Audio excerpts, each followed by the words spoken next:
Siapa yang sayang Allah, perbanyakkan la ilaha illallah. Siapa yang sayang Nabi, perbanyakkan Allahumma salli ala Sayyidina Muhammad. Siapa yang sayang diri sendiri, perbanyakkan astaghfirullahalazim. Satu-satunya yang Allah perintah, yang Allah sendiri buat, inilah.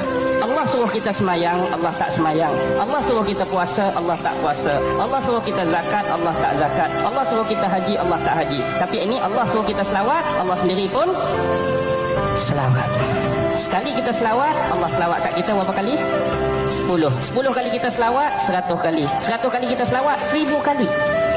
Apa lagi yang kita nak kalau hari-hari 1000 kali Allah selawat atas kita?